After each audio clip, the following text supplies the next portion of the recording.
हर महीने की पहली तारीख कुछ नए बदलाव लेकर आती है और इस बार 1 मई में भी इससे अलग नहीं है।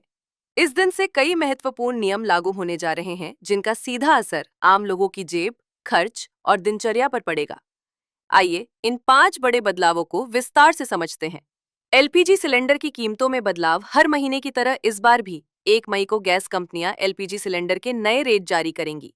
अगर कीमतों में बढ़ोतरी होती है तो इसका असर सीधे घर के बजट पर पड़ेगा। साथ ही होटल और रेस्टोरेंट का खर्च भी बढ़ सकता है। इसके अलावा सरकार एलपीजी डिलीवरी के लिए ओटीपी आधारित सिस्टम लागू करने पर भी विचार कर रही है, जिससे पारदर्शिता बढ़ेगी। क्रेडिट कार्ड नियमों में बदलाव। बैंकिंग सेक्टर में भी बदलाव देखने को मिलेगा। भारतीय स्टेट बैंक ने क्रेडिट कार्ड से जुड़े नियमों में संशोधन किया है। अब लेट पेमेंट चार्ज में बदलाव होगा। 100 से 500 रुपए तक के बकाया पर 100 रुपए चार्ज लगेगा, जबकि 500 से 1000 रुपए के बकाया पर 500 रुपए तक शुल्क देना पड़ सकता है।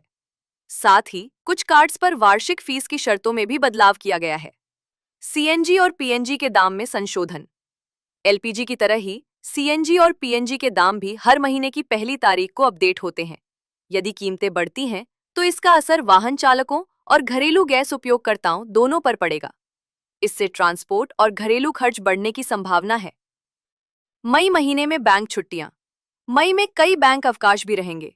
हर रविवार के अलावा दूसरे और चौथे शनिवार को बैंक बंद रहेंगे।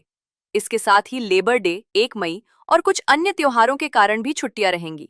हालांकि ये छुट्टियां राज्य के अनुसार अलग अलग हो सकती हैं। ऐसे में बैंक जाने से पहले छुट्टियों की सूची जरूर जांच लें। अच्छी बात यह है कि ऑनलाइन बैंकिंग सेवाएं हमेशा की तरह चालू रहेंगी। ऑनलाइन गेमिंग के नए नियम लागू। सरकार 1 मई से ऑनलाइन गेमिंग रूल्स 2026 लागू करने जा रही है। इसके तहत ऑनलाइन गेम्स को 3 category, money games, social games और ई स्पोर्ट्स में बांटा जाएगा। इन सभी के लिए रजिस्ट्रेशन जरूरी होगा और लेन देन पर कड़ी निगरानी रखी जाएगी। इसके लिए एक नई अथॉरिटी भी बनाई जाएगी।